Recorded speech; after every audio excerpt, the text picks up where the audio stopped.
Hey, when was the last time you said, "Oh my God"? You are listening to So What, a podcast from Canadian Mennonite University.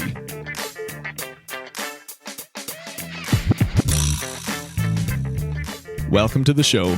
CMU is in Treaty 1 territory, Winnipeg, Manitoba. I'm your host, Jonas Cornelson. As usual, I'm in Treaty 7 territory, and this time the whole episode was recorded live here in Calgary, Alberta. I had the chance to catch up with CMU Associate Professor of Communications and Media David Balzer, whose voice you heard off the top. We got together to discuss David's new audio documentary entitled, Oh My God. You're going to hear a lot more about this. We've got clips from the doc and even a couple stories you won't hear anywhere else. Thanks to David for meeting up with me on his way through town. Now here is our conversation. David, for longer than I've known you, you've been working on an audio documentary called Oh My God, exploring when and why people use that phrase. The doc was finally published earlier this year, and we're here to celebrate that the only way audio people know how, by making a podcast about the doc. You have been asking the questions on this file for a long time. Are you feeling ready to answer some? Absolutely, yes. Good. I've had many years of thinking about this phrase. This is exciting. Well, I want to start with a question I've heard you ask many times, but I've never heard you answer. When was the last time you said, "Oh my God"? That is a fascinating question. I think the quick answer to that is that I rarely, if ever, use it.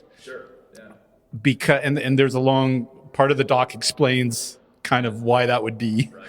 Right. But I have started using it, which is a really fascinating experience. The end of the doc will explain why I use it. Yes. Why? So because there was I don't think I'm giving away too much by saying that there was a kind of a personal transformation. Truly, in my personal experience with the phrase. So now while I wouldn't have been all that comfortable for many years saying, "Oh my God," it wasn't a natural expression, but now I have on occasion found that space. Okay. And we'll get to that very moment in this whole endeavor. So that's exciting, a little foreshadowing. Well, I have a clip here where you recount the first time that you asked someone that same question back in 2006. The first time I asked someone that question was at a campus pub at the University of Manitoba in Winnipeg, Canada. We were brainstorming ideas for a live radio event on campus.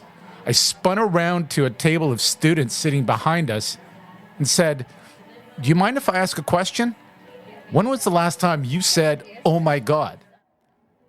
Okay, so take me back to the pub. Like, had you been thinking about that question for a long time, or did it just come to you?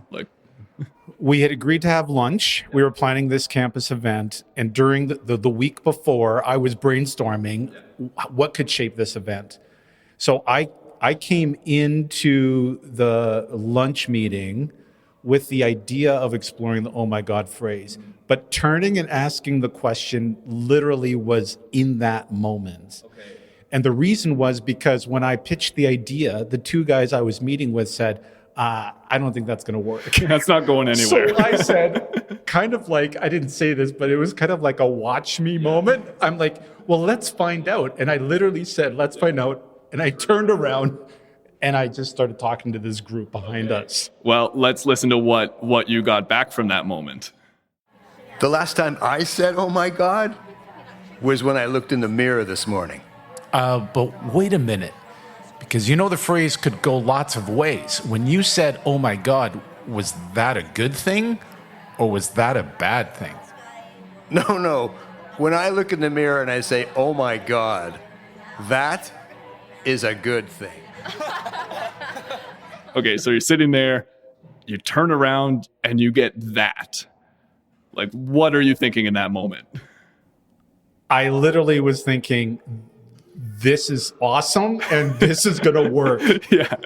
So you had a sense you were like really onto something. The engagement of the question, I turned around to the two guys and I'm like, let's go for it. Yeah.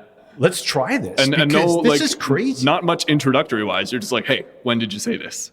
I literally just heard him, and it was like 8 students, and there was a conversation happening at one end of the table, and I was talking with this guy who was sitting at the end, and then his 2 friends beside him who were women. And when he said that, they just lost it. And then we kept going with our meeting, and I could hear them unpacking. Why did you say that? How did you say it?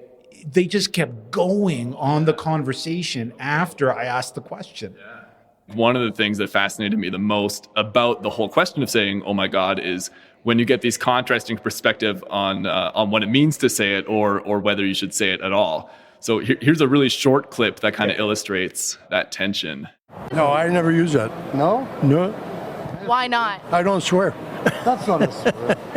You don't think it's a swear? No, I don't think so.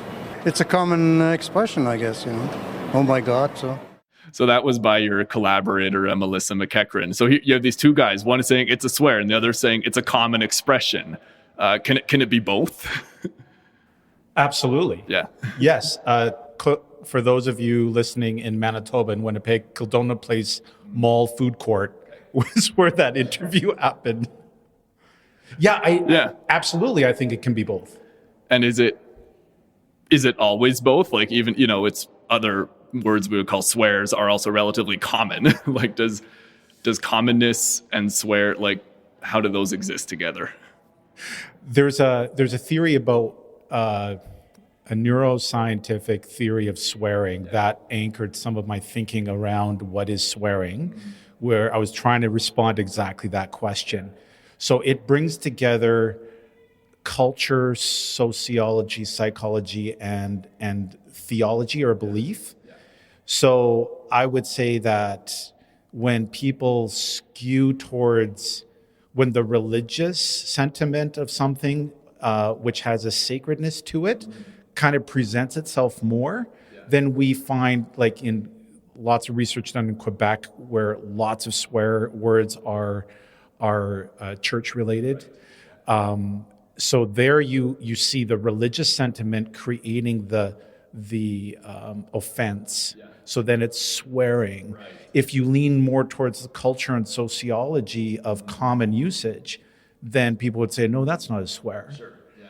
I don't know if every swear word can go both ways. Right. I guess swearing maybe is in the eye of the swearer or perhaps the hearer, if it causes offense or if it causes that even sense of transgressiveness inside oneself. Absolutely. Then that's what makes it swearing. And that was exactly what I was super curious about, because when I was on the street, I'd ask somebody the question, they would say, oh, I use it or I don't. Right.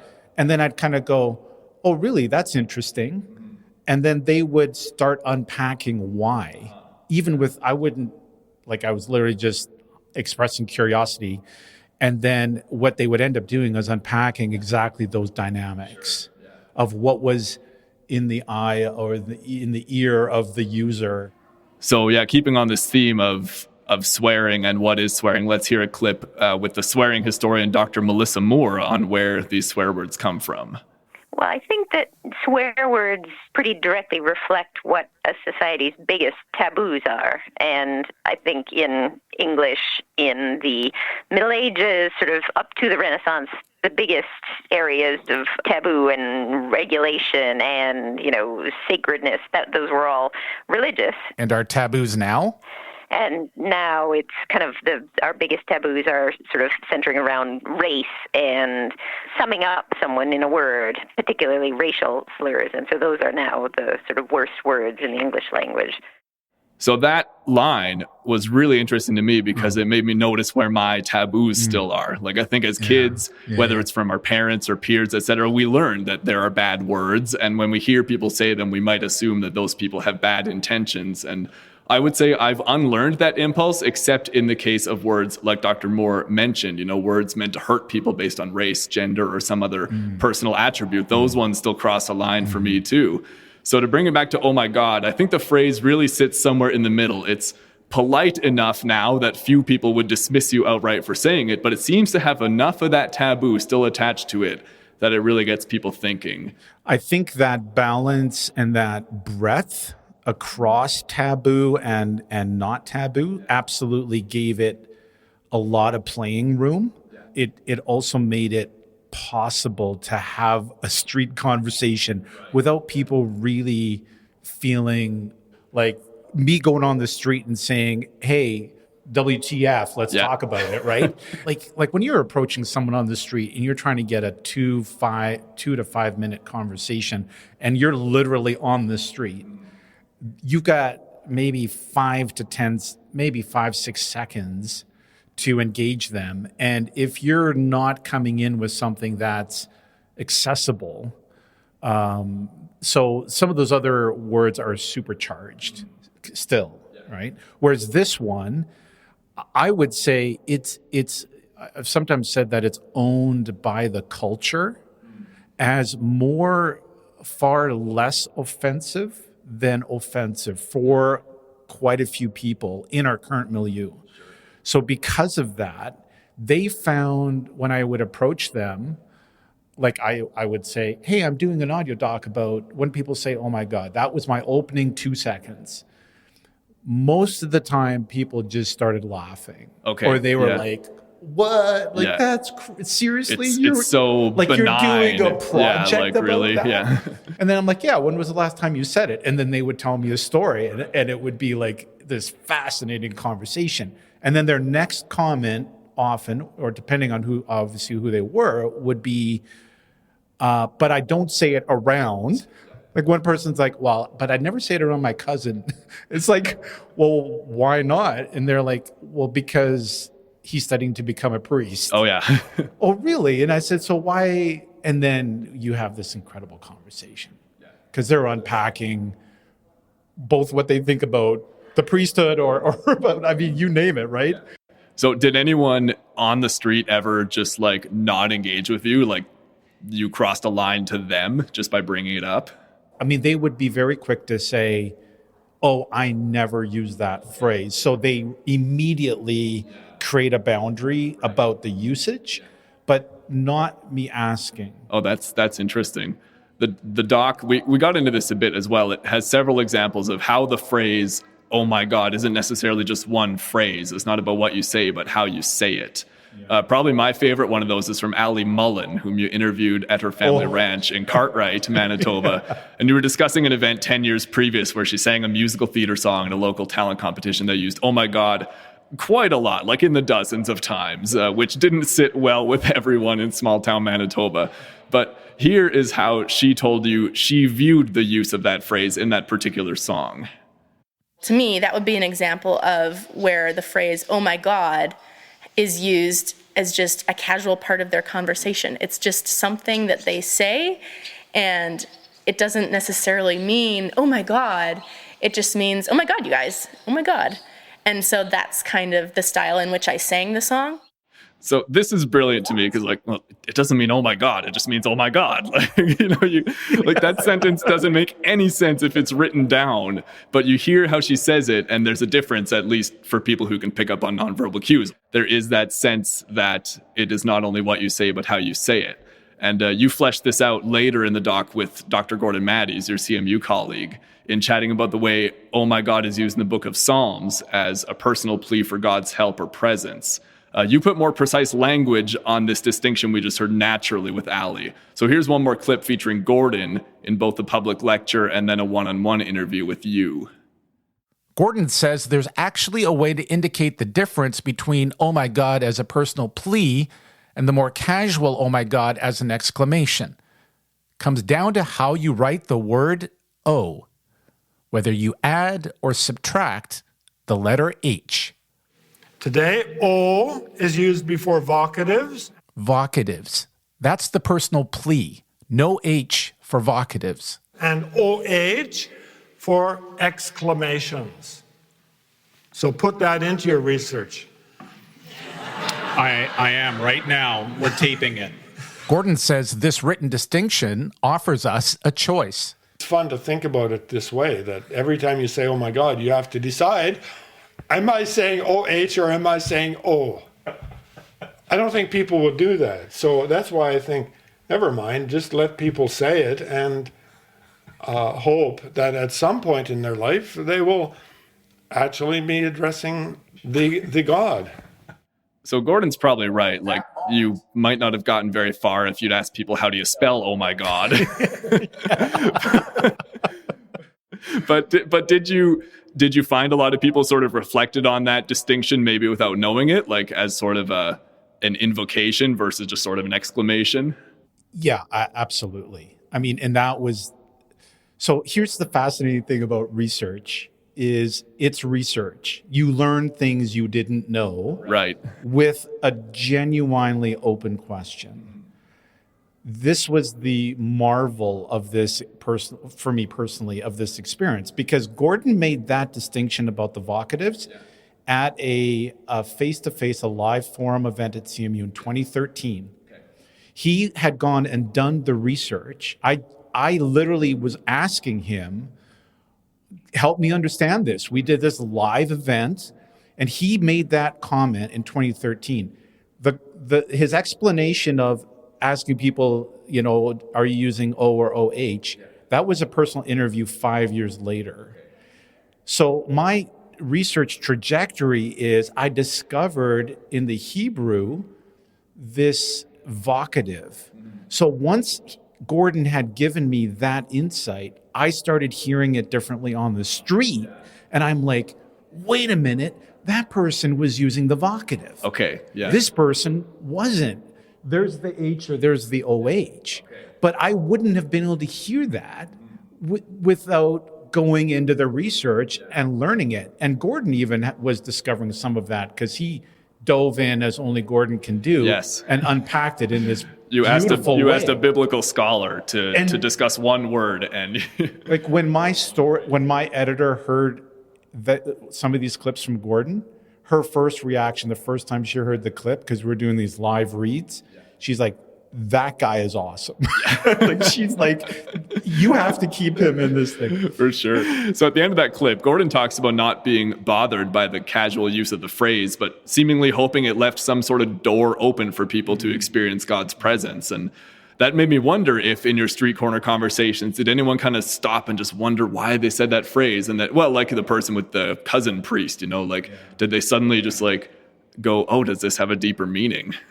Okay, so we're in downtown Toronto early on, where it's in November. I'm there with a videographer friend of mine, and we're shooting interviews at City Hall. There's a huge open, free skating area. Okay. So we're literally working the perimeter of this skating rink as people are getting their skates on and asking them this question. So we approach this middle-aged woman who was sitting there getting her skates on. We're like, when do you say, oh my God? And she said, well, I say, oh my God, when I see the crystals of the snowflake and when I see it land on. So she talked about saying, oh my God, when these, the beauty. And then she went skating. She kept coming back for half an hour, literally, because we were still there.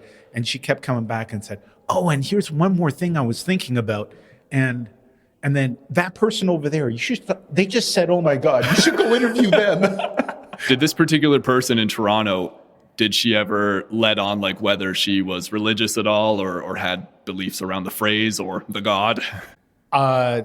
She not that I can recall. Okay. She never, but she immediately connected it to awe. Another woman we stopped, we said, when was the last time? She was walking through the park there, and she said, I just said, oh my God, at that street corner over there, and she pointed across the street. And so we're looking, and it was a Starbucks. And she said, and so then we're kind of looking, and she was turned and looked, and she said, do you see those kids under blankets sleeping on the street corner? She said, I just said, oh my God, there. She said, I'm a flight attendant from Amsterdam. I'm on a 24-hour layover in Toronto, and I'm just walking through the city here. She said, we never see that in the Netherlands. And so when I saw that here, I said, oh my God. So it was just like, I was completely blown away, right? So there was just this So when she said that, it's like it didn't sound anything like swearing. Yeah. It just didn't. Sure. It was of a completely different nature. So yeah, there was a lot of remarkable. Another guy at that skating scene, as we're talking about City Hall, his first reaction was, I said, "Oh my God," last night when the Toronto Maple Leafs lost again. No, I asked about the religion thing because elsewhere in the doc, you point out that as belief in God decreased statistically in society, saying God's name in everyday conversation just exploded. So why do you think people who don't believe in God would even bother saying, "Oh my God"? Well, I think it's in part connected to what Melissa Moore was saying. This is my working hypothesis, because the offensiveness. So people may have been using "Oh my God" in that taboo realm as a very provocative thing to say, as a kind of swearing. So even as people come off of that taboo, as the taboo releases, it's still a part of their vernacular, possibly. So Dr. Sally Tagliamati, who's the sociolinguist, she would say that the "Oh my God" phrase emerges as a intensifier, which is not religiously connotated. And so if you push her and say, "Well, where do intensifiers come from?" She's like, "Welcome to the incredible mystery of how language emerges into our vernacular. Why do we choose this intensifier rather than another?" Because it has a kind of long history, it still does work in the culture and in the social context that it's being used, even just as an intensifier. So it's people would use it because it's exclamatory. And, so Gordon is saying part of his journey has been that, and I would say a lot of people that I interviewed who continue to have religious commitments, they genuinely find it offensive when they hear somebody else say it. So that's what Gordon was referring to say, do I need to be the one doing the work of managing their language use? So Gordon was reflecting on his own journey a little bit to saying, hey, that's okay. Maybe I don't need to, I can still carry the value and the worth of the phrase for me without superimposing my conviction and say everyone else who doesn't believe like me should all talk like me. Right. Yeah. Yeah. Well, that's actually a perfect bridge to your moment of transformation, maybe your "Oh my God" moment, if you will. So I'm going to spoil the ending for anyone listening to this who hasn't heard the original doc yet. You end the doc with a story about sitting in a white steepled church pew in Champaign, Illinois, 18 years into this project, listening to a guest minister describe how God is always around whether we notice or not. And I'll let you say what happens. In that moment, something clicked for me. Most of the "Oh my Gods" people say are spoken unawares. But that morning in that little church, it struck me. Here's what I'm going to do with everyone's "Oh my Gods," all the invisible ones that they don't hear, but I do. I'll let them be, for me, a concrete and explicit reminder of the sustaining presence of God in my life. So now, whenever I hear the phrase, and I do hear every single one, I'm going to ask myself, does it make sense for God to be here right now? Check. Yes, it does. And I'll smile because I'm happy about that. If I thought 18 years was a long time, this little project might just be for the rest of my life. It's a great music bed there. I might just keep it in. But I have to tell you, David, the first time I listened to this and I heard you say that you hear every single "Oh my God," I reflexively thought, "Oh my God." Like, that's intense. I was on the bus. I didn't say it out loud, so I don't know if it counts. Oh, if you think it counts. Yeah, it right, counts. right. Okay. But you couldn't hear me. Oh, yeah. But I guess one question is, how's that going for you? Well, and I think it's hard for people to wrap their head around it. But when you've spent that much time researching something, I've tuned my ear to it.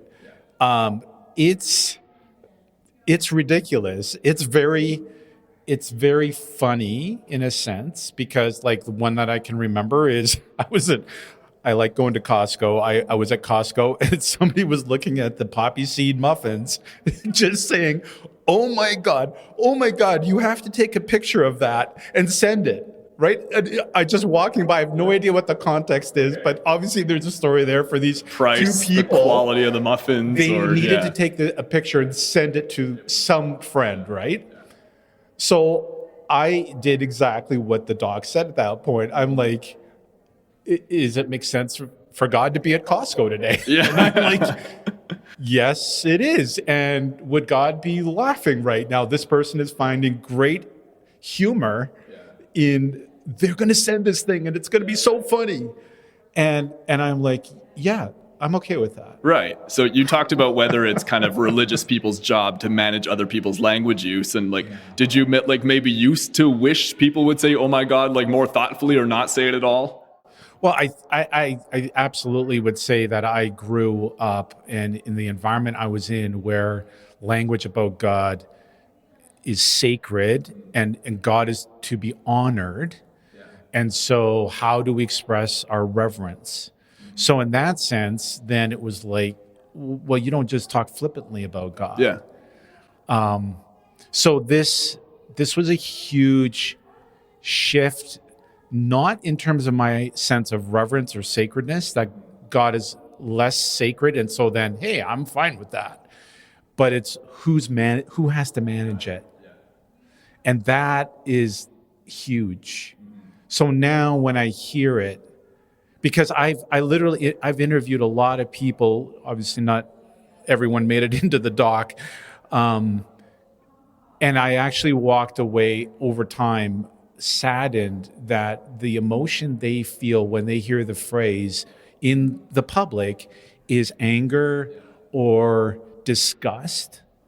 And for me, all those possibly where that could have been my experience, I now ask a much, I think, more profound and relevant question. It's actually literally made me, I would say, more aware of God's goodness and presence and also God's pain. Because so many people say the phrase, it's an intensifier. Right. Well, oh my God, the beauty of the snowflakes. Oh my God, the kid sleeping on the street. Exactly. But, yeah. Exactly. So I have more highs and lows of emotion, but all of that more of within the sense of God's presence doesn't give me a quick answer to all of those highs and lows, but it does feed into the fact that I want to live my life connected to who God is. And so now the culture is giving me ample opportunity. I believe it. Yeah. Because I can't unhear it. Well, I was going to ask if you like go looking for it, but you probably don't have to. I don't look for it at all. It absolutely comes to me. Oh, I'm sure.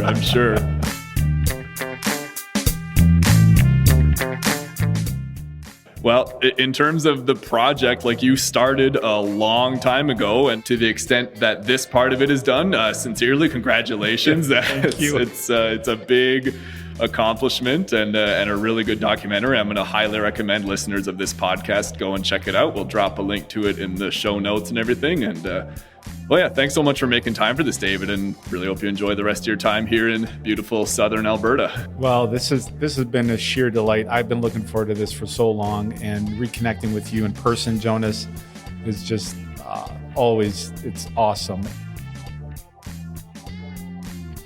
Hey, it's Jonas back in the studio just with a quick note.